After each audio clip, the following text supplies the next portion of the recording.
제가 원래 좀 말을 빨리 하는 사람인데 숨쉬기가 힘들 정도의 속도로 제가 지금 날아가고는 있긴 한데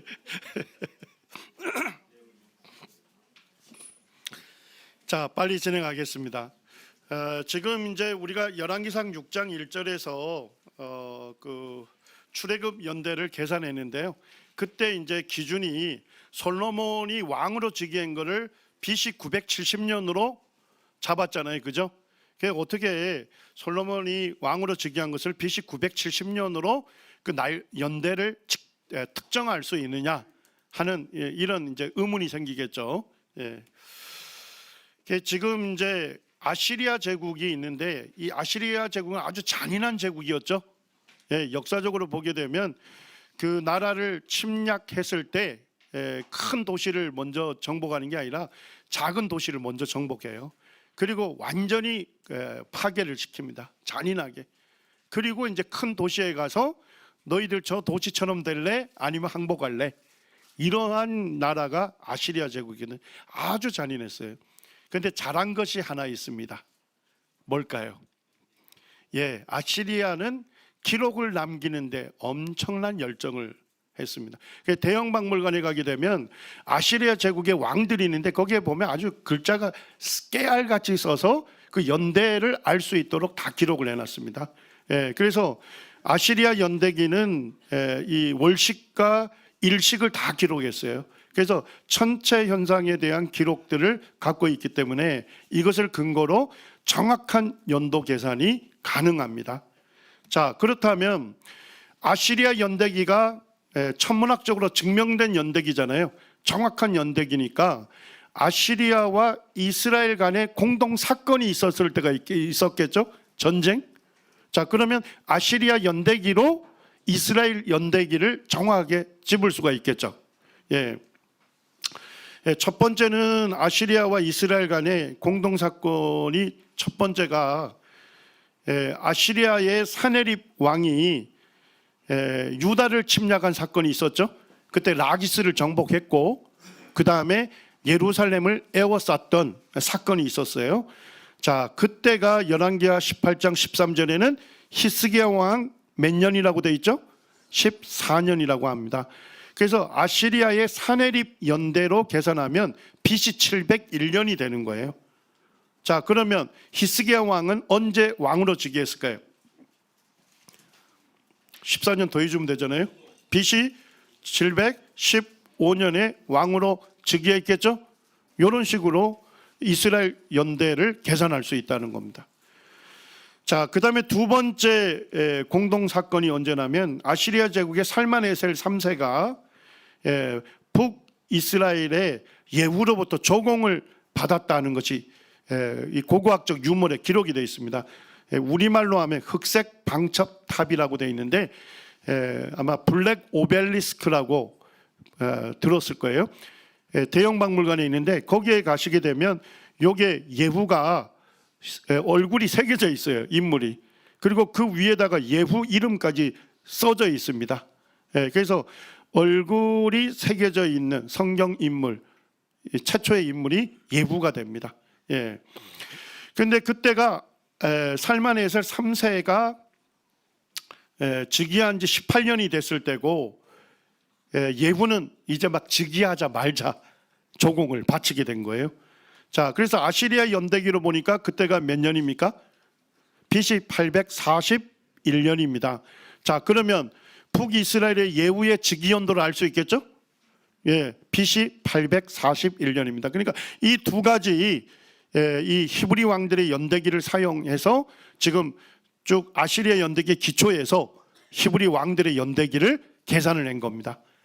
자, 그렇게 계산을 이제 하게 되는데요. 여기에 보면 에드윈 딜레라고 하는 그 히브리 왕들의 연대기가 있습니다. 그래서 이 학자가 가장 정확한 아시리아 연대기의 기초에서 지금 이스라엘의 연대기를 전부 정리한 겁니다. 대부분의 성경학자들이 에드윈 틸레가 지금 이렇게 만들어 놓은 그 연대기를 대부분 수용하고 있습니다. 그래서 이 연대기로 보게 되면 르호보암 왕과 북이스라엘의 여로보암 1세, 원래는 이제 르호보암이 솔로몬의 아들이잖아요. 즉위하고 분열이 되죠, 왕국이. 그때 이제 를 아시리아 연대기로 계산해 보면 BC 930년이 된다, 이런 얘기입니다. 자, 그런데 열왕기상 11장 42절에 보니까 솔로몬이 이스라엘을 다스린 날수가 몇 년이라 되어 있습니까? 40년입니다. 자, 그러면 솔로몬의 즉위 연도는 몇 년입니까? 970년이다. BC 970년이다. 이렇게 계산이 되는 거죠. 그걸 기준으로 해서 출애굽 연대를 계산했죠. 그리고 이제 모든 믿음의 사람들의 연대를 쭉 BC 연대기로 변화낸 겁니다.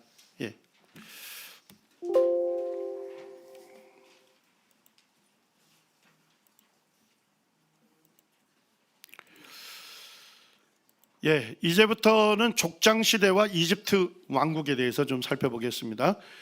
헤브론에 있는 그 막벨라 굴에 있는 그 야곱의 기념 묘입니다. 그 안에 있습니다. 그리고 이제 요셉은 어디에서 죽었습니까? 이집트에서 죽음을 맞이했죠. 그리고 이제 죽기 전에 유언을 남겨놨습니다. 그 유언대로 이스라엘 자손이 애굽에서 출애굽할 때 요셉의 뼈를 가지고 와서 어디에 장사합니까? 세겜에 장사합니다. 저희가 세겜에 갔을 때 요셉의 가묘가 그곳에 있었습니다. 자, 이집트에 보게 되면 이집트는 나일강이라는 강이 흐르죠. 세계에서 가장 긴 강입니다. 이게 이제 나일강이 이집트 남쪽에서부터 어디로 흐릅니까? 북쪽으로 올라가서 그 다음에 지중해로 들어가요. 그래서 여기에 보면 테베라는 도시를 중심으로 여기 이집트의 남쪽에 있는 이집트를 무슨 이집트로 합니까? 우리가 볼 때는 아래쪽이니까 하 이집트 이렇게 하고 싶잖아요, 그죠? 그런데 상류 하류라고 생각하시면 돼요. 나일강이 남쪽에서 북쪽으로 올라가서 지중해로 들어가잖아요. 그래서 상류에 해당되는 걸 상부 이집트. 그 다음에 이제 지중해로 들어가기 전에 쭉 지류가 퍼지죠. 델타 모양처럼, 삼각주 모양처럼 이루는 거기를 하부 이집트라고 할 수 있습니다. 그래서 분열 왕국이 됐을 때는 상부 이집트의 왕은 파라오는 무슨 관을 썼습니까? 백색 왕관을 썼어요.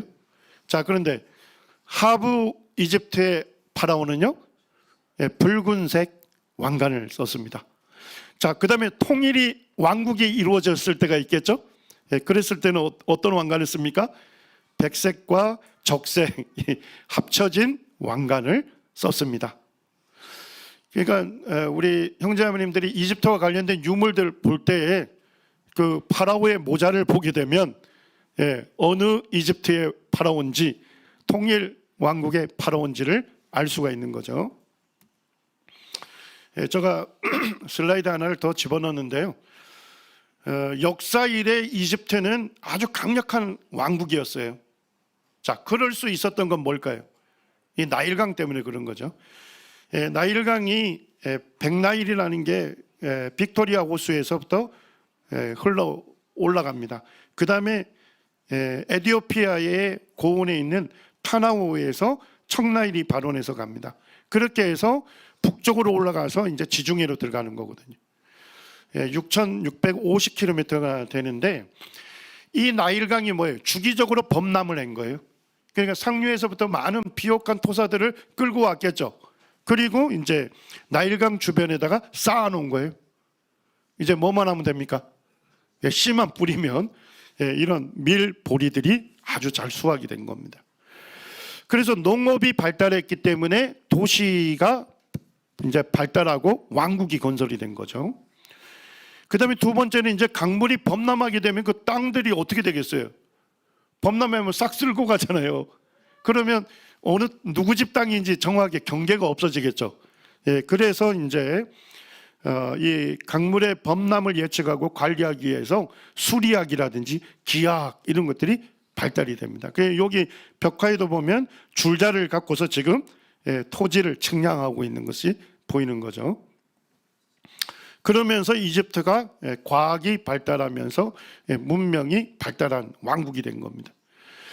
그 다음에 이제 이집트는 외세 침입이 거의 없었어요. 왜 그럴까요? 바다와 사막으로 둘러싸여 있었기 때문에 이집트 왕국 자체가 안전한 요새였습니다. 그래서 역사 이래 이집트는 항상 강성한 왕국이었다 하는 것입니다.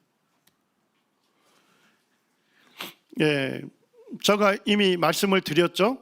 이집트 연대기에 대해서는 많은 논란이 있다 하는 겁니다. 그래서 성경을 영감받은 하나님 말씀으로 믿는 그런 성경 교사의 좀 견해와 그 다음에 이제 자유비평가들의 견해가 조금 다르다 하는 것입니다. 실제 이제 이집트 연대기를 형제 자매님들이 공부를 하기 위해서 이 책 저 책을 참조하면 약간씩 다 다릅니다. 그리고 특별히 고왕조, 1왕조에서 6왕조까지는 지금 이제 성경학자들이 보거나 역사학자들이 볼 때 전반적으로 기간이 부풀려졌다고 봅니다. 왜요? 자기 나라의 역사가 오래된 것처럼 보이게 하려고 하는 그것 때문에 고대의 이집트 역사학자 중에 뭐 마네토나 이런 사람들이 있거든요. 그분들이 아마도 부풀려서 만든 연대기다. 그렇기 때문에 지금 이제 이 이집트와 관련된 이스라엘 족장의 연대를 정확하게 특정하기가 매우 어렵다. 이거는 일단은 이해하시면 좋겠습니다. 그럼에도 불구하고 이제 제가 소개하는 것은 보수 복음주의자들의 성경학자들의 견해의 기초에서 이 시간 소개를 하겠습니다.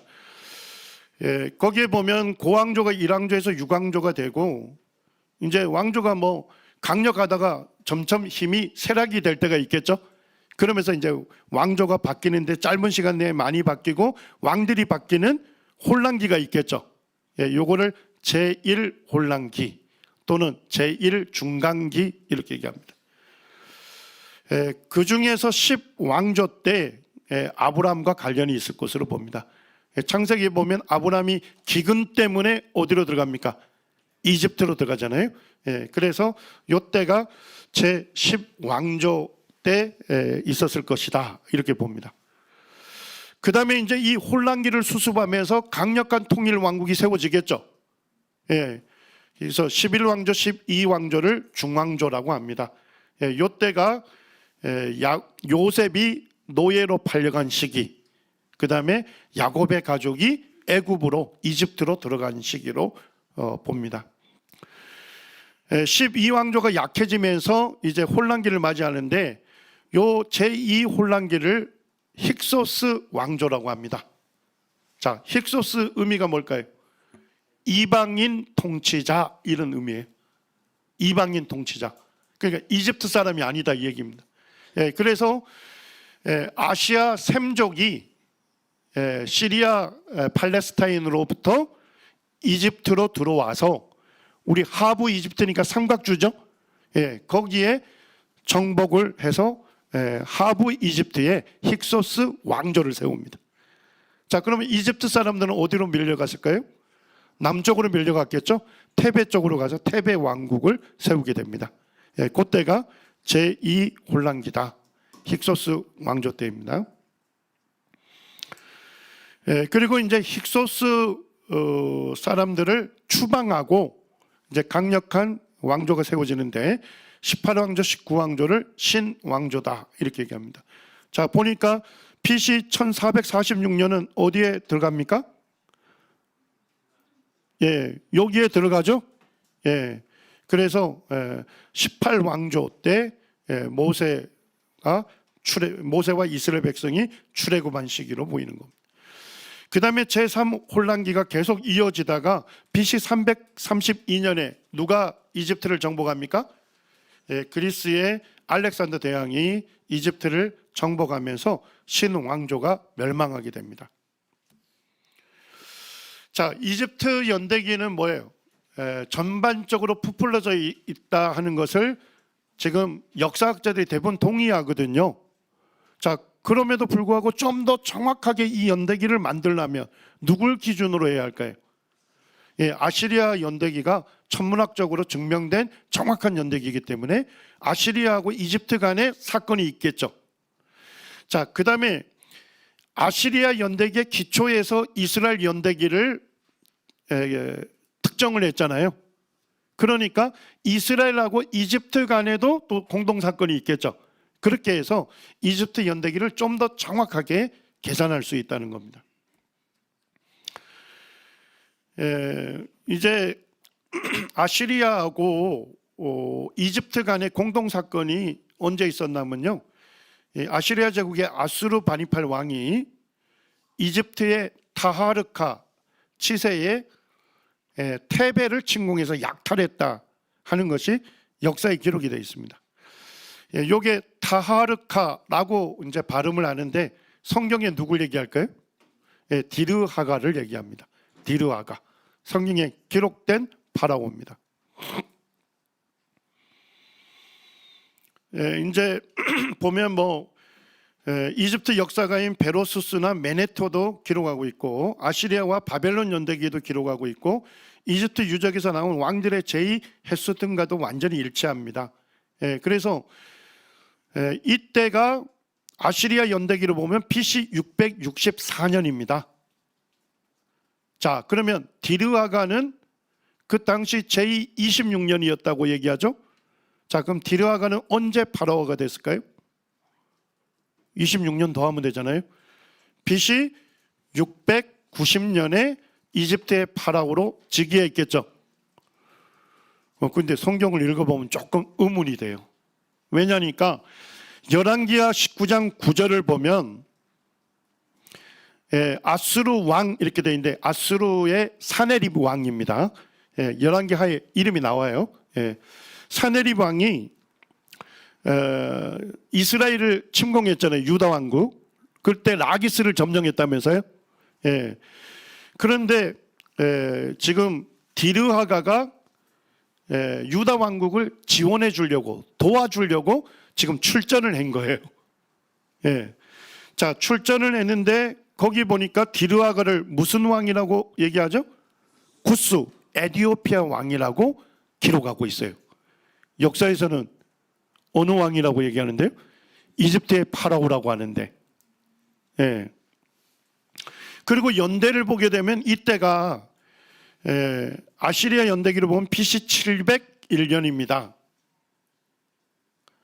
자, 그런데 디르하가는 언제 이집트의 파라오가 됩니까? BC 690년에 되죠. 이것도 조금 다르죠. 그래서 이제 제가 이제 역사학자들이 쓴 책을 살펴봤더니까 디르하가가 이집트의 파라오가 되는 이 왕조를 25왕조라고 합니다. 근데 25왕조는 구스 사람들이 이집트를 통일시켜 버렸어요. 그래서 구스 왕족인데 이때 이집트의 파라오의 황태자가 어디를 다스린답니까? 구스의 섭정 왕으로 통치한다는 겁니다. 그러다가 이집트의 파라오인 아버지가 죽으면요, 그제서야 이집트의 파라오로 등극하는 거예요. 이해가 되셨나요? 자, 그러니까 결국 성경 말씀대로 보게 되면 BC 701년에는 디르하가가 뭐예요? 구스의 섭정왕이었다 이런 얘기죠. 그리고 아버지가 죽자 BC 690년에 뭐로 등극해요? 이집트의 파라오로 등극했다. 이렇게 밝히고 있습니다. 대형박물관에 가게 되면 디르하가의 스핑크스가 있습니다. 자, 우리 그 파라오의 이마에 보면 왕권을 상징하는 코브라가 보통 몇 개가 있죠? 한 개가 딱 있어요. 근데 25왕조, 구스 왕조는 몇 개입니까? 2개입니다. 그래서 구스 사람들이 이집트를 통합한 거예요. 그렇게 해서 이집트도 통치하고 구스도 통치하는 거예요. 그래서 2개의 코브라로 새겨져 있습니다. 저도 대형 박물관에 갔더니까 거기에서 기록을 해놨더라고요. 그리고 요 앞에는 이집트의 신성 문자로 디르하가 이렇게 기록이 되어 있습니다. 자, 그 다음에 이제 이스라엘과 이집트 간에 공동 사건이 있었어요. 거기에 보면 제22왕조의 창시자 파라오, 역사에서는 쇼생크 1세다 이렇게 밝혀요. 자, 근데 쇼생크 1세는 성경의 누구일까요? 시삭과 동일한 인물입니다. 시삭 20년째에 그 시삭이 이집트 군대를 이끌고 와서 지금 유다 왕국을 침략한 것이 열왕기하 14장에 기록되어 있습니다. 그때 르호보암 왕 몇 년입니까? 제5년 애굽의 왕 시삭이 올라와서 예루살렘을 치고 쭉 이렇게 기록이 되어 있고, 그와 같은 내용이 이집트에도 기록이 되어 있습니다. 이집트의 카르나크 신전벽에 시삭의 승리 기념비가 새겨져 있는데, 거기에도 명패 안에 새겨진 상형 문자는 시삭 왕이 즉위 20년째에 팔레스타인을 원정했을 때 점령한 도시의 이름들과 함께 유다 왕국을 점령했던 내용이 거기에 상세하게 기록이 되어 있습니다. 자, 그러면 르호보암 왕은 언제 즉위했죠? BC 930년이라고 아시리아 연대기를 통해서 정확하게 계산했죠. 자, 그런다면 르호보암 왕 제5년이면 몇 년입니까?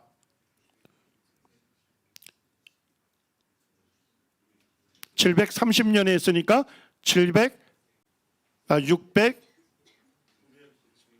죄송합니다. 970년에서 5년을 빼면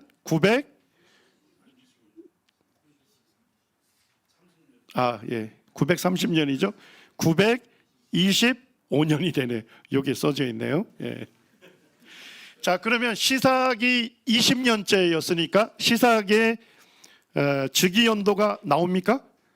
20년 더하면 BC 945년이 되는 거죠. 이렇게 해서 이집트 연대기를 계산해 줄 수 있다는 겁니다. 자, 고왕조가 되는데요. 고왕조가 1왕조에서 6왕조까지인데 거대한 피라미드가 언제 건설됐을까요? 실제는 고왕조 때 건설이 된 겁니다. 그래서 피라미드 시대라고 하고, 이집트는 여러 신들을 숭배했는데 여러 신들 중에서 이 고왕조 시대에는 태양신을 신들의 왕으로 이렇게 섬겼던 태양신 혁명시대다 이렇게 얘기를 합니다. 우리 창세기 41장 45절에 보면 요셉이 총리가 되죠. 그리고 이제 이집트의 아내를 얻잖아요. 그의 장인이 누구라고 소개됩니까? 온의 제사장 보디베라라 이렇게 되어 있습니다. 온은 이게 이집트어고요. 헬라어로 부르면 뭐라고 부를 수 있어요? 헬리오폴리스입니다. 그래서 요셉의 장인 보디베라는 이 헬리오폴리스의 주신인 태양신 레를, 또는 라라고도 하는데 라를 섬겼던 제사장이었다 하는 것을 알 수가 있습니다.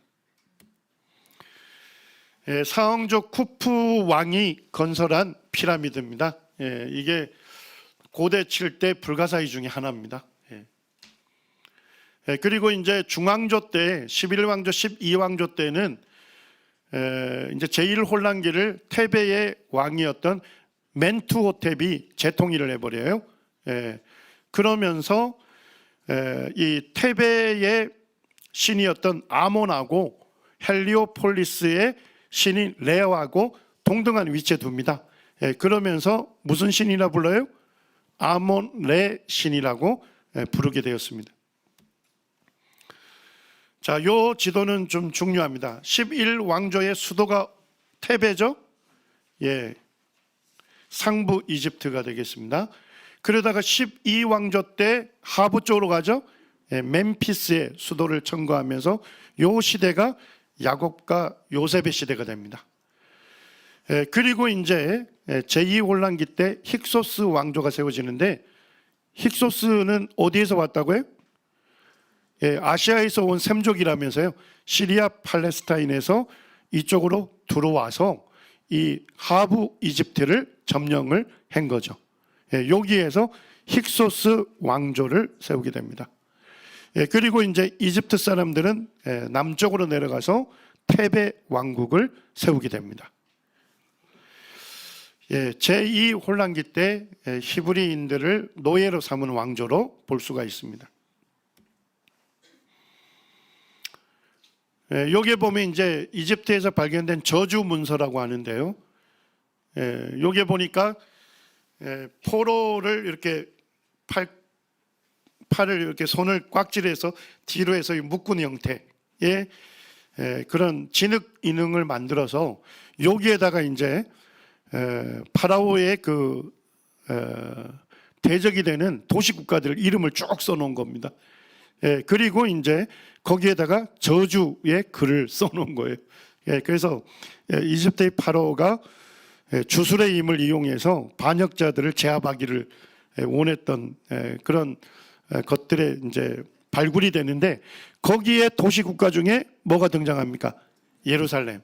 그래서 최초로 예루살렘이 등장하는 근동의 문서가 될 수 있습니다. 이게 중앙조 시기 BC 한 1900년경에 그와 같은 문서로 보고 있습니다. 이때 예루살렘이 이미 존재해 있었던 거죠. 그리고 이제 12왕조의 파라오들 때가 야곱과 요셉과 관련이 있습니다. 여기에 보면 요셉이 언제 그 애굽에 노예로 팔려갔을까요? 몇 세라고 얘기하죠? 17세 적어도 이후입니다.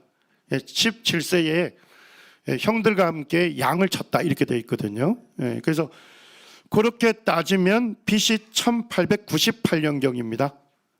자, 그러면 이집트의 어느 파라올 때입니까?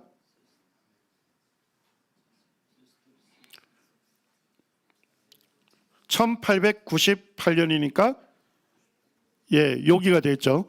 아메네메트 2세의 마지막 그런 통치 기간이 될 수 있습니다. 자, 그 다음에 이제 거기에 가서 요셉이 30세의 총리가 되죠. 그때가 BC 1885년입니다. 자, 누가 요셉을 총리로 세웁니까? 세소스트리스 2세가 총리를 세우게 되고, 자, 거기에 보면 풍년이 7년, 그 다음에 흉년이 7년 이어지죠. 자, 그러니까 총리 기간은 어디 때까지도 이어집니까? 세소스트리스 3세 때까지도 이어집니다. 세소스트리스 3세 때 12왕조의 최대 전성기였고 교역이 확대가 되고 문화의 황금기를 이루게 됩니다. 여기서 주목할 수 있는 게 뭐냐면 지방 귀족들이 몰락하게 됩니다. 그리고 유능한 인재들을 많이 등용한 시기라고 이집트 역사에서 기록하고 있습니다. 자, 거기에 보면 풍년 7년, 흉년 7년이 그것이 예측이 됐을 때 요셉이 총리가 돼서 토지개혁을 하죠. 토지개혁을 하는 게 창세기 나옵니다. 토지개혁을 하니까 지방 귀족들이 어떻게 됐을까요? 몰락이 됐을 가능성이 높습니다. 성경과 이렇게 잘 조화를 이루게 됩니다. 자, 그리고 요셉은 BC 1805년에 죽음을 맞이합니다. 자, 1805년이면 언제가 되겠습니까? 아메네메트 3세 때 그가 요셉이 이제 죽음을 맞이하게 됩니다. 자, 여기 제2 혼란기 때 지금 이쪽 아시아 셈족이 이쪽으로 쳐들어왔다는 거죠. 그때 여기 삼각주에 아바리스라고 하는 곳에 수도를 건설을 하게 되는데 이 아바리스를 이집트 사람들은 뭐라고 불렀을까요? 람세스 지역이라고 불렀습니다. 지금 이제 이집트와 관련된 그 성경 역사책을 읽다 보면 이렇게 서술하는 분들이 꽤 있습니다. 이집트의 제2 혼란기가 힉소스 왕조죠. 그때 요셉이 총리가 됐을 거다. 이렇게 서술되어 있는 게 있어요. 자, 그럴 가능성으로 뭘 추론했을까요? 자, 힉소스는 셈족, 아시아족이죠? 자, 그러면 여기에 있는 요셉도 뭐예요? 셈족이지 않습니까? 그러니까 결국 같은 셈족을 총리로 세웠을 것이다, 이렇게 유추하고 있습니다. 근데 성경과 비교하면 조화를 이룰 수가 없습니다. 자, 일단은 우리가 구약 연대기 전부 계산했죠. 거기에 보면 요셉은 BC 1915년에서 1805년에 사망해요. 생애 연도입니다. 자, 그런데 힉소스 왕조는 언제 시작이 됐대요? BC 1720년경에 시작이 됩니다. 자, 연대가 맞습니까? 안 맞습니까? 안 맞죠. 성경 연대기 한참 후에 힉소스 왕조가 세워지거든요. 자, 두 번째 성경과 일치하지 않는 건 뭘까요? 자, 힉소스 왕조는 어디에 왕국을 세웠습니까? 삼각주에 있는 하부 이집트의 왕국을 세웠죠. 그리고 상부 이집트에서는 테베 왕국이 있었잖아요. 이집트 사람들이 여전히 통치하고 있었죠. 자, 그런데 창세기 41장 41절 43절까지 보면 요셉을 어디에 총리로 세웁니까? 애굽 온 땅에 총리로 세우고 어디를 다스리게 합니까? 애굽 전국을 총리로 다스리게 하였다 하는 성경 말씀과 조화를 이루지 않습니다. 그래서 성경 연대기대로 우리가 받아들이는 것이 맞다는 것이죠. 자, 야곱이 이집트로 이주한 시기가 우리가 계산할 수 있었죠. 출애굽 한 연대에서 430년을 더하게 되면 BC 1876년경이었습니다. 그때 야곱의 나이가 몇 세라 했죠? 130세라고 했습니다. 자, 그러면 그때 요셉의 나이는 몇 살이었을까요? 39세로 우리가 추정할 수 있는 것은 요셉이 총리가 됐을 때가 몇 살이죠? 30세라고 되어 있고 7년 풍년 7년 흉년이 이어졌죠. 자, 그런데 야곱이 요셉을 만나러 이집트에 내려갔을 때는 창세기 45장 6절에 언제라고 합니까? 흉년이 발생한 지 2년째라 합니다. 자, 그러면 30세에 풍년 7년 흉년 2년 합치면 몇 살이 됩니까? 39세가 됩니다. 결국 요셉은 야곱 몇 세 때 출생한 것입니까? 130에서 39세를 빼주면요 91세 때 출생한 거죠. 자, 그러면 요셉 출생 연도도 계산이 되겠죠? BC 1915년이 되는 겁니다. 세겜에 갔을 때 야곱의 우물 기념교회가 있었어요. 거기에 들어가니까 야곱이 그 팠던 우물이 여전히 보존되어 있습니다. 그래서 4,000년 전에 야곱이 팠던 우물이고 2,000년 전에 누가 이곳에서 물을 마셨습니까? 예수님께서 수가성 여인을 만나서 물을 마셨던 곳입니다. 이곳이 세겜인데 그곳에 가게 되면 우물이 있는 곳은 여기밖에 없어요. 그래서 이 수가성 여인이 이곳에 와서 우물물을 길러갔던 것이죠. 저희가 갔을 때 이곳에 이제 우물을 마셔봤어요. 지금도 4,000년 지났는데도 아주 신선한 물이, 시원한 물을 마실 수가 있었습니다. 자, 요셉이 30세 때 파라오의 꿈을 해석해 주었고 총리가 됩니다. 자, 그때가 BC 1885년경인데 그때가 누가 통치할 때입니까? 세소스트리스 2세가 통치했고, 그리고 이제 BC 1878년에 세소스트리스 2세가 죽습니다. 그러니까 결국 언제까지도 총리로 통치합니까? 3세 때까지도 이어집니다.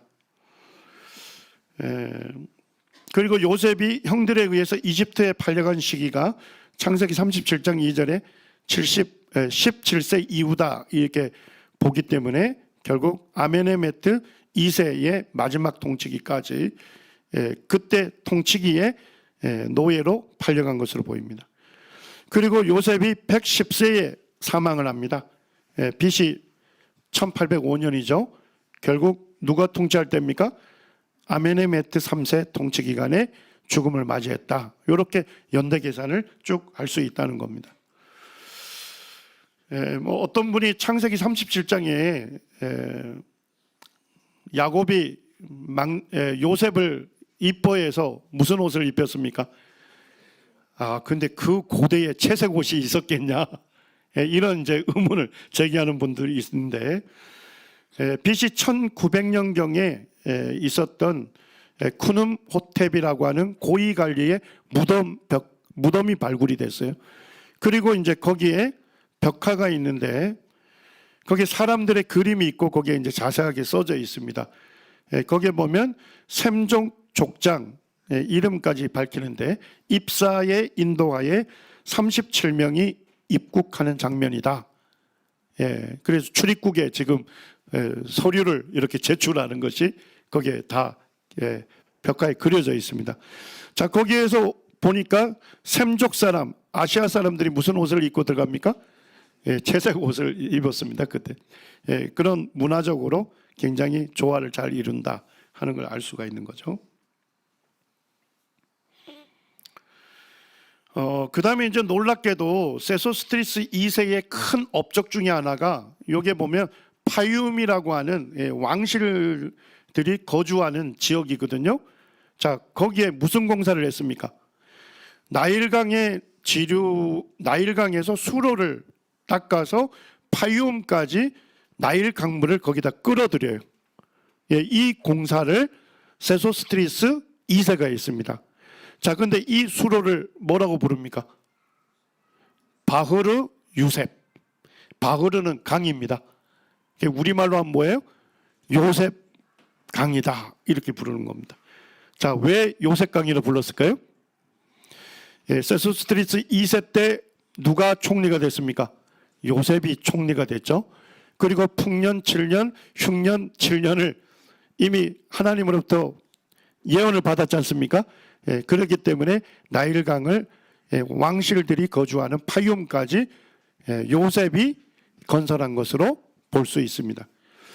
요셉강은 지금도 존재하고 지금도 요셉강이라고 부릅니다.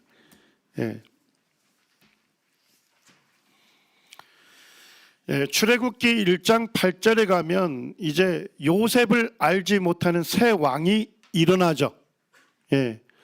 그리고 이제 애굽을 다스립니다. 자, 근데 이게 일어난다고 하는 히브리어가 쿰이라는 단어입니다. 근데 이 쿰이라는 단어는 반란하여 일어나다 이런 의미입니다. 그러니까 평화적인 정권 이양이 아니다 하는 걸 알 수가 있죠. 결국 우리가 보면 이집트의 역사에서 외세의 침입을 받아서 애굽의 왕국이 세워진 건 뭐밖에 없습니까? 힉소스 왕조가 되는 거죠. 그래서 요셉을 알지 못하는 새 왕은 어느 왕조 사람일 거다? 힉소스 왕조의 왕일 것이다. 실제 이제 힉소스 왕조가 세워진 게 BC 1720년경입니다. 그러니까 요셉이 죽고 난 이후 한 85년이 지난 시점이기 때문에 지금 사실은 이 힉소스 왕은 외국인이잖아요. 이집트에 살았던 사람이 아니죠. 그러니까 더더욱 누구를 몰랐겠습니까? 요셉을 알지 못했던 거죠. 그래서 요셉에 대한 이해도 없었고 요셉을 안다고 해서 존경할 만한 이유도 없었습니다. 자, 출애굽기 1장 9절에서 10절로 가게 되면 이 새 왕조가 히브리인들을 노예로 삼죠. 자, 삼는 목적이 뭐였죠? 이유가 뭐였습니까? 그들이 우리보다 수적으로 많고 강해서 적들과 연합할 것을 두려워했죠. 맞습니까? 자, 여기서 적은 어디를 얘기할까요? 하부에 힉소스 왕국 세워져 있죠? 자, 이집트 사람들은 어디에 세우고 있습니까? 상부에 테베 왕국을 세우고 있지 않습니까? 자, 그런데 지금 히브리인들은 뭐예요? 거기에 보니까 가만히 이제 힉소스 사람들이 보니까 히브리인들이 숫자적으로 많아지고 강해지고 있는 거예요. 자, 그럼 우리 한번 생각해 보시죠. 어쨌든 아시아 샘족 사람들이 쳐들어와서 왕국을 세웠죠. 자, 그렇다면 이집트 사람들의 숫자가 많았겠습니까? 힉소스 사람들의 숫자가 많았겠습니까? 당연히 이집트 사람들이 숫자가 많았겠죠. 그러니까 소수의 힉소스인보다 히브리인들이 더 많았을 가능성이 있죠. 그렇지만은 이집트 본토 사람들이 아무리 히브리인들이 많아도 이집트 본토인보다는 더 많지 않았겠죠. 맞습니까?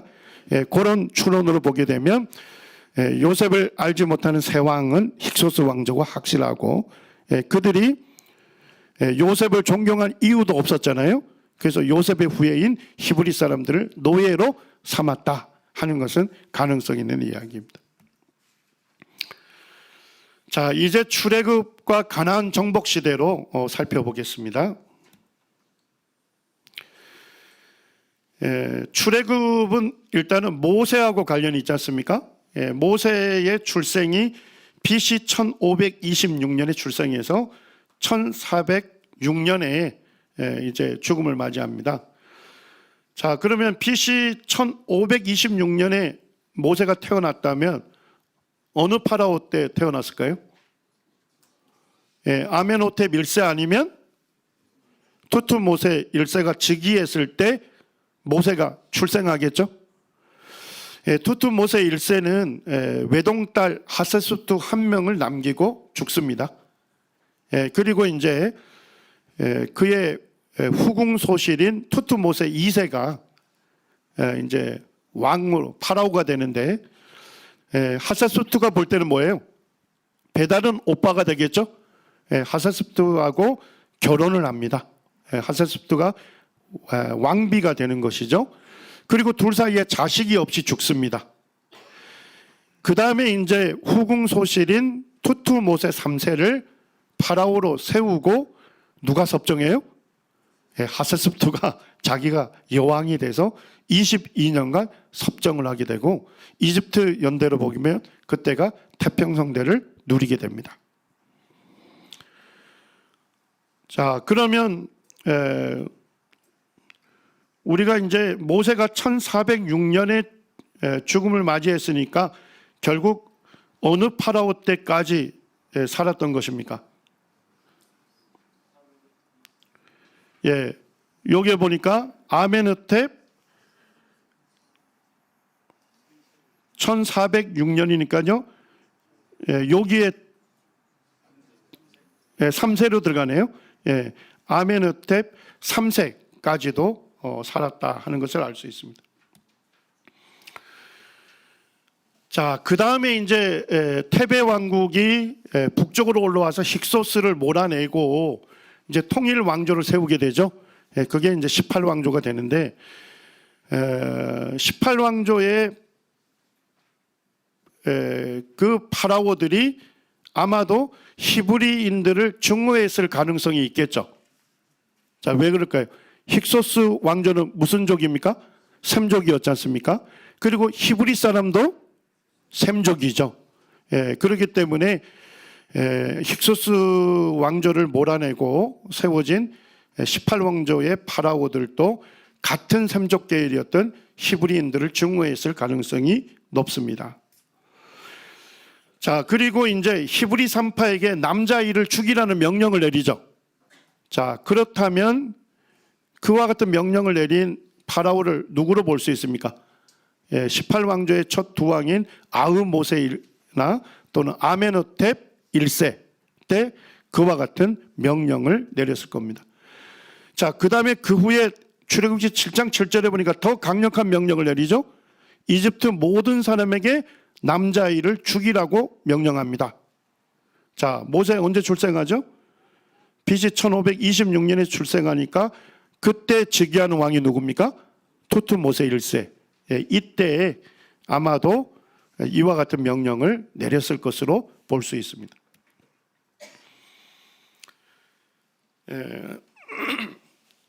이제 그 모세를 양아들로 입양한 이 파라오의 공주가 누구일까? 이제 뭐 많은 다양한 이야기들이 있습니다만 투투모세 1세의 외동딸인 하세스프트일 가능성이 높다 이런 얘기입니다. 그래서 이제 모세가 하세스프트의 아버지인 이 투투모세 1세 때 즉위할 때 태어나지 않습니까? 그때 이제 목욕하러 나왔다가 갓난아이 모세를 양자로 삼았을 가능성이 있고, 그 다음에 남자가 아니었기 때문에 왕위 계승을 못했죠. 그래서 이복 오빠 투투모세 2세와 결혼하지 않습니까? 그런데 그 사이에서도 아이 없이 남편이 죽죠. 자, 그렇다면 만약에 모세를 양아들로 삼았다면 모세는 뭐가 될 수 있는 위치예요?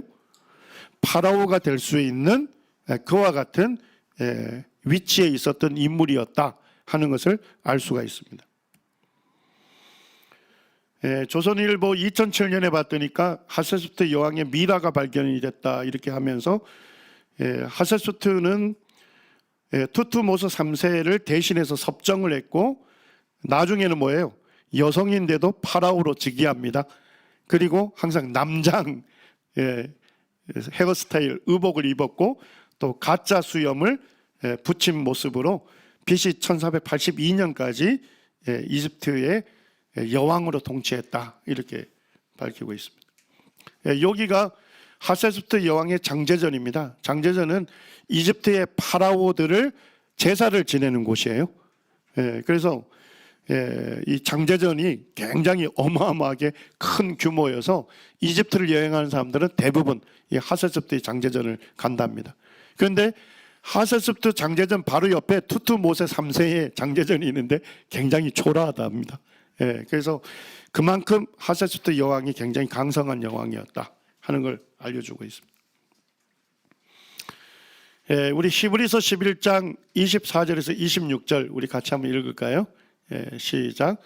믿음으로 모세는 장성하여 바로의 공주의 아들이라 칭함받기를 거절하고 도리어 하나님의 백성과 함께 고난받기를 잠시 죄악의 낙을 누리는 것보다 더 좋아하고 그리스도를 위하여 받는 수모를 애굽의 모든 보화보다 더 큰 재물로 여겼으니 이는 상 주심을 바라봄이라. 모세가 바로의 공주의 아들이었지 않습니까? 그리고 차기 파라오가 될 수 있는 가장 근접한 인물이었는데도 불구하고 자기가 히브리 사람이라는 걸 알았을 때 바로의 공주의 아들이라 칭함받기를 거절하고 하나님의 백성과 함께 고난받기를 더 좋아했다. 이렇게 성경은 기록하고 있습니다. 그리고 그리스도를 위하여 받는 수모를 애굽의 모든 보화보다 더 큰 재물로 여겼다. 자, 이렇게 모세가 선택하고 결단할 수 있었던 것은 무엇 때문이었습니까? 그 이유는 상 주심을 바라봄이라. 그러니까 모세가 뭐예요? 이 세상의 부귀영화는 뭐예요? 짧은 기간 누리는 거지만 모세가 바라봤던 것은 뭡니까?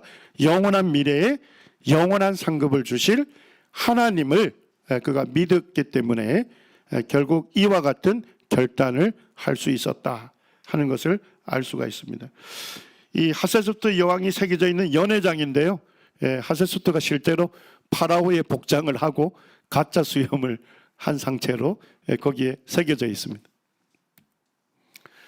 자, 우리 이제 한 번 더 살펴볼 것은 뭐냐면 하세스프트가 투투모세 1세의 딸이었죠. 유일한 딸. 그래서 이제 투투모세 1세의 후궁소실인 투투모세 2세하고 결혼하잖아요. 결국 이제 이복 오빠하고 결혼합니다. 자, 그 사이에 아들이 없었죠. 그래서 후궁소실인 투투모세 3세를 이제 파라오로 세웁니다. 자, 그리고 이제 하세스프트는 섭정을 하잖아요. 자, 그런데 하세스프트의 양자가 누구죠? 모세입니다. 자, 결국 투투모세 3세하고 모세는 무슨 관계예요? 경쟁 관계였다. 제가 이제 출애굽기를 읽을 때 예전 처음 구원받고 읽을 때 이해가 안 됐던 부분이 있습니다. 자, 모세가 애굽의 왕자라고 하는데 무슨 사건 때문에 미디안 강야로 도망갑니까? 사람을 죽인 것 때문에 그러잖아요. 그리고 당시에 그 파라오가 모세를 죽이려고 했잖아요. 그러니까 이제 미디안 강야로 도망을 가는 게 나와요. 야, 애굽의 왕자가 사람 한 명을 살해했다 해서 이 애굽에서 미디안 강야로 도망을 가야 할 사건인가? 그 생각을 알 수 있거든요. 근데 요걸 생각하면 좀 이해가 됩니까? 그렇습니다. 그 당시에 투투모세 3세가 파라오였습니다. 어쨌든. 그리고 모세하고는 경쟁 관계였죠. 그래서 어쨌든 투투모세 3세는 모세를 살해한 혐의로 잡으려고 했던 것입니다. 그래서 그걸 피해서 어디로 갑니까? 미디안 강야에서 몇 년을 보내죠? 40년을 보내요. 그리고 그 파라오가 죽었다는 소식을 듣고 어디로 돌아옵니까? 예, 다시 이집트로 돌아와서 출애굽을 하게 됩니다. 자, 이해되시나요? 자, 그렇다면 투투모세 3세는 적어도 몇 년 이상 살아야 돼요? 40년 이상 살아야 하는 겁니다. 예, 그걸 한번 살펴보겠습니다. 예, 그래서 여기에 보면 투투모세 3세가 BC 1504년에 즉위하죠. 그리고 1450년에 죽습니다. 자, 몇 년 동안 파라오로 있었습니까? 46년 동안 있었죠. 자, 출애굽기 2장에 보니까 여러 해 후에 애굽 왕은 죽었고 이스라엘 자손들은 고된 노동으로 말미암아 탄식하여 부르짖으니 하나님께 상달된지라. 그래서 모세가 돌아오거든요. 맞습니까? 예, 그러니까 적어도 투투모세 3세가 46년간 통치했다는 것은 출애굽기 2장하고 잘 조화를 이루죠.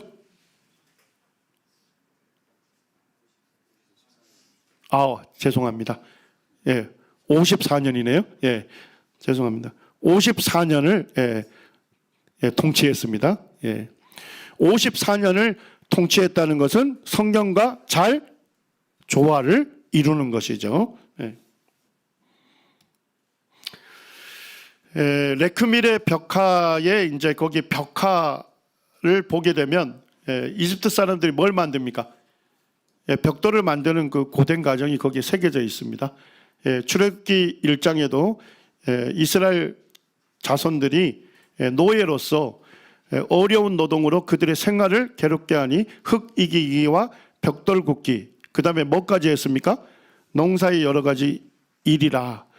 그래서 이제 애굽에 있던 히브리인들이 엄청난 고통을 압제를 당하였다 하는 것을 볼 수가 있죠.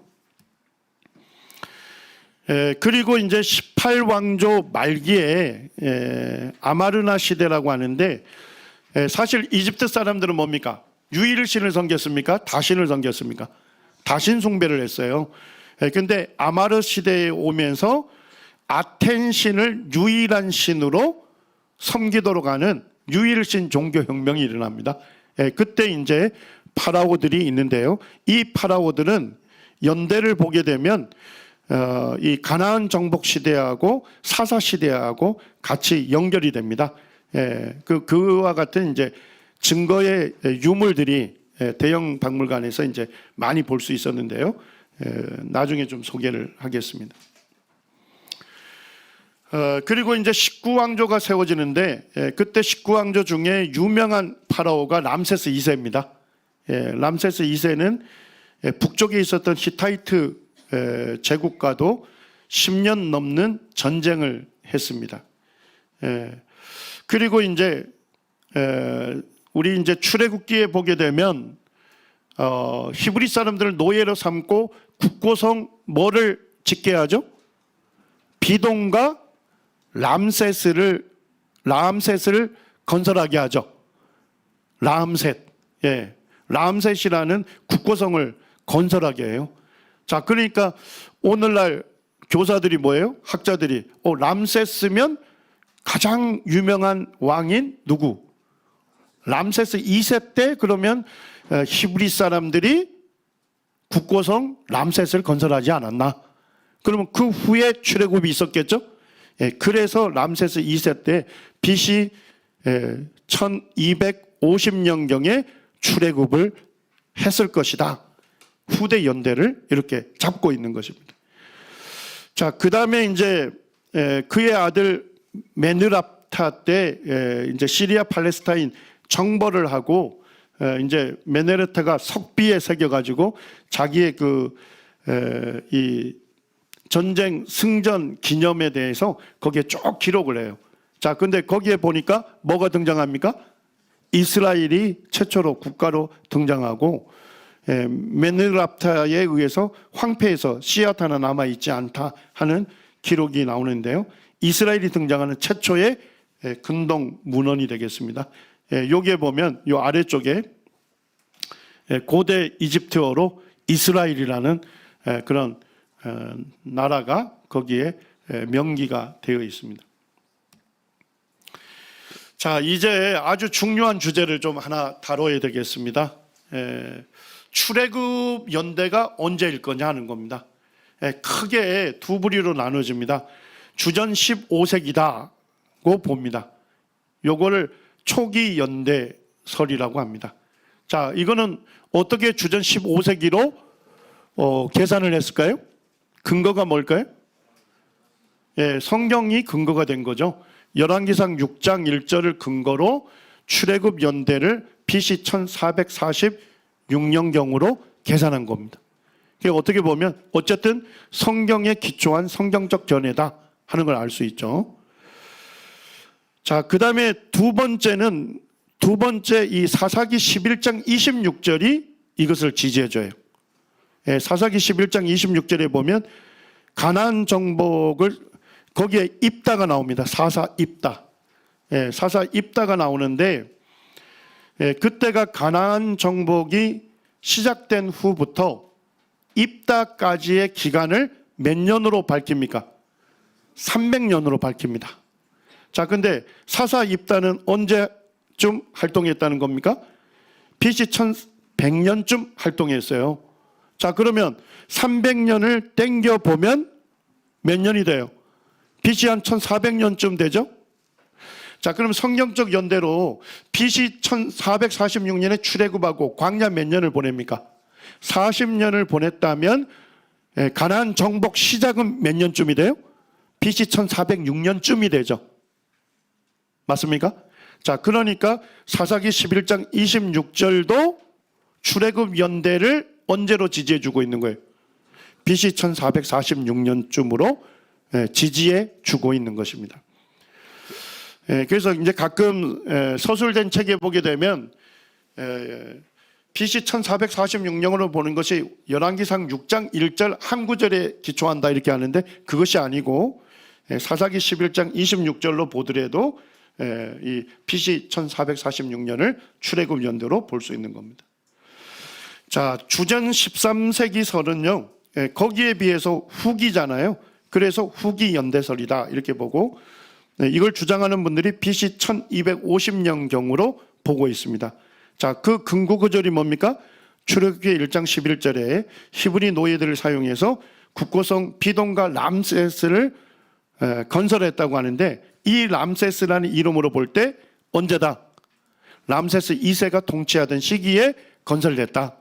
그러면 람세스 2세 때 출애굽을 했을 거다. 이렇게 보는 거죠.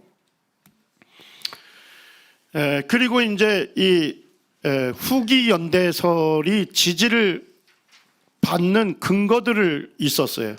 그 근거들을 이제 얘기했는데 넬슨 글록이라고 하는 아주 유명한 유대인 그 고고학자가 있었습니다. 이분이 발굴을 해봤더니까 요단 동편 고온 지대에 언제까지 사람이 살지 않았대요? BC 1300년까지 사람이 살지 않았다는 거예요. 자, 가나안 정복 전쟁이 BC 1406년에 시작이 됐겠죠? 그리고 요단 동편에 누가 거주하기로 결정이 되죠? 루벤하고 갓하고 므낫세 반지파가 거주하게 되잖아요. 자, 그러면 이미 BC 1400년경에 사람이 살았던 유적지가 있어야 되겠죠? 그런데 글록은 1300년까지 없었다 이런 얘기입니다. 그러니까 출애굽한 이후에 이제 사람들이 살았다면 결국 BC 1250년경이 맞다. 이렇게 근거를 댄 거예요. 두 번째는 국고성 비동가 람셋은 아마도 람세스 2세 시대에 건축이 됐을 거다. 그런다면 출애굽은 후기가 되는 거죠. 자, 그다음에 세 번째는 이 가나안의 도시들과 성읍들이 대규모의 파괴가 있고 약탈이 강범위하게 진행됐다 하는 고고학적 증거들이 시기를 언제쯤 얘기한다고요? BC 13세기로 얘기합니다. 자, 그러니까 뭐예요? BC 한 1250년쯤에 출애굽을 해가지고 그들이 뭐예요? 가나안 정복 전쟁을 했기 때문에 그래서 BC 13세기에 대대적인 파괴가 있었을 거다. 이렇게 이제 주장하는 거죠. 네 번째는 메네르타 석비를 얘기하는 겁니다. 그때 이제 메네르타가 5년이 됐을 때, 그때가 이제 주전 BC 한 1230년경이 되겠죠. 그때에 이제 애굽 사람들이 가나안 원정을 했잖아요. 그리고 이제 메네르타 석비 비문을 세웠잖아요. 자, 그러니까 뭐예요? 람세스 2세 때 출애굽을 하고 그의 아들이 메네르타죠. 그러니까 그 아들 때 이제 출애굽해가지고 나라를 세웠던 그 이스라엘 사람들을 그때 침략했을 거다. 뭐 이런 이제 정황 네 가지 근거로 후기 연대설이 맞다 이렇게 얘기합니다. 자, 그런데 이거는 최근에 오면서 이 후기 연대설의 문제점들이 드러나고 있습니다. 자, 첫째는 후기 연대설은 뭐하고 조화를 이루지 않는다고요? 성경 기록과 조화를 이루지 않습니다. 자, 우리 이미 살펴봤습니다만 출애굽기 2장에 보니까 모세가 미디안 강야로 도망을 가죠? 몇 년을 보내요? 40년을 보내잖아요. 그리고 무슨 소식을 듣습니까? 왕이 죽었다는 소식을 듣고 돌아와요. 자, 그러면 그 후에 돌아와서 그의 아들인 파라오 때 출애굽을 했겠죠. 자, 그러면 결국 출애굽을 했을 때 왕의 선왕은 적어도 몇 년 이상 통치해야 합니까? 40년 이상 통치해야 하는데 람세스 2세 때 출애굽을 했다면 그의 아버지가 세티 1세거든요. 자, 세티 1세는 몇 년 통치를 했습니까? 14년을 통치했다면 성경과 조화를 이루지 않는 겁니다. 자, 두 번째는 넬슨 굴록이 요단 동편이 BC 1300년까지 사람이 살지 않았다 이렇게 주장을 했잖아요. 자, 그런데 보니까 그 후에 발굴을 통해서 32곳에 뭐가 발견이 됐습니까? 사람이 살았던 지역들이 발견이 됐고 그래서 결국은 뭐예요? 1970년에 자신의 견해를 수정하게 됩니다. 그러니까 BC 1300년 이전에 이미 정착한 인구들이 있었다 하는 것으로 인해서 이게 반대로 이제 밝혀지게 된 거죠. 자, 세 번째는 이제 후기 연대설이 지금 입증하는 것은 출애굽기 1장 때문에 그렇잖아요. 히브리인 노예들이 국고성 람셋을 건설했기 때문에 아마도 람세스 2세 때 출애굽하지 않았나 이렇게 보는 건데, 람세스 2세가 세운 도시가 아니라 람세스라고 하는 성이 기원이 적어도 언제 시대일 것이다. 중왕조 시대, 한참 이전 시대의 도시가 발굴이 됐습니다. 그래서 여기에 보게 되면 지금 아바리스 지역에 람세스가 건설한 그런 성도 있고 그 밑에 지금 지층에서 시리아 팔레스타인 건축 양식들이 드러나고 있어요. 자, 시리아 팔레스타인 건축 양식이라는 거는 결국 어느 왕조 때입니까? 아시아 셈족이 들어왔잖아요. 셈족일 가능성이 있죠. 그러니까 힉소스 왕조나 이럴 때도 이미 여기에 람셋이라는 성이 있었다는 거죠. 그래서 이제 월터 카이저라고 하는 구약학자는 이렇게 얘기합니다. 람세스라는 지명은 옛날에 사용된 이름이나 훗날 이름인데 그거를 훗날 19왕조 파라오들의 이름으로 다시 사용했을 가능성이 높다. 이렇게 얘기합니다. 그러니까 이전에 이미 람셋이라는 게 있었는데 후대에 이제 19 왕조의 파라오들이 와서 그 성을 다시 불렀을 가능성이 있다는 거죠. 그 다음에 이제 요것이 굉장히 의미가 있는데, 이 레아라고 하는 그 학자는 힉소스 시대에 이미 뭘 사용했다는 겁니까? 람세스라는 그런 지명을 사용했다는 문헌들을 보고하고 있습니다.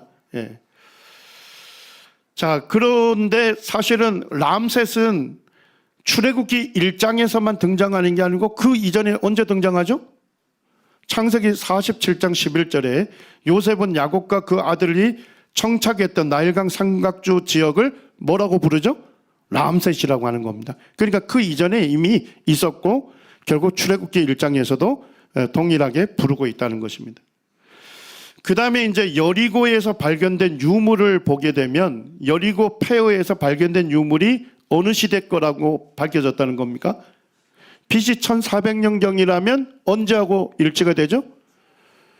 BC 1446년에 출애굽됐고 40년 강야 지난 다음에 그 다음에 여리고성 정복했을 거 아닙니까?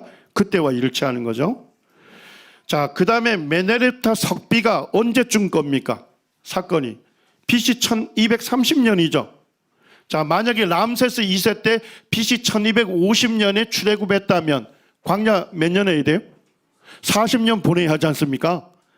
자, 그러면 이 연대하고 맞아요, 안 맞아요? 아직 가나안에 이스라엘이 세워지지도 않았는데 메네르타에 가서 이스라엘을 황폐케 했다 하는 것은 어울리지가 않는 것이죠. 그래서 오히려 BC 1446년에 출애굽해서 40년 광야를 보내고 가나안 정복 시대가 있고 사사 시대까지 아주 완전한 통치의 이스라엘로 건설되지는 않았잖아요. 그와 같은 시기에 메네르타가 가서 이스라엘을 황폐케 했다는 것은 조화를 이룰 수가 있습니다. 브라이언 우트라고 하는 고고학자인데 이분이 이제 토기 분석학 전공을 했어요. 그래서 이제 여리고에서 발견된 토기들을 쭉 살펴보니까 이와 같은 독특한 문양은 언제쯤에만 짧게 사용했다는 겁니까? BC 1400년쯤에 짧게 사용됐고 이 연대는 이스라엘의 가나안 정복 연대와 정확하게 맞아떨어진다 하는 얘기를 발표하고 있습니다. 자, 요것도 이미 이해가 되셨죠? 출애굽 강야 40년 그걸 치게 되면 가나안 정복으로 국가 건설할 시간이 너무 부족했다. 결국 람세스 2세 때 출애굽할 수가 없었다는 거죠. 자, 결론을 맺겠습니다. 현대인을 위한 구약개론, 유진 메릴이라고 하는 아주 유명한 구약학 학자가 이 부분을 쭉 다뤄요. 출애굽 연대에 대한 부분을 다루면서 결론을 이렇게 내립니다. 성경의 진술은 다양하고 복잡한 이슈들을 제시하지만 이러한 이슈들은 모두 출애굽이 BC 1446년경에 있었음을 보여준다. 고고학적 자료는 초기 연대설이나 후기 연대설을 지지하는 자들로 하여금 자신의 입장을 절대적 도구마로 제시할 만큼 뒷받침하지는 못한다. 그러나 성경의 진술과 다양한 고고학적 발견을 잘 결합해 보면 초기 연대설 BC 1446년경을 강력하게 지지하는 것으로 보인다. 이렇게 결론을 맺고 있습니다. 자, 4시 38분이네요. 4시 48분에 우리 모이도록 하겠습니다.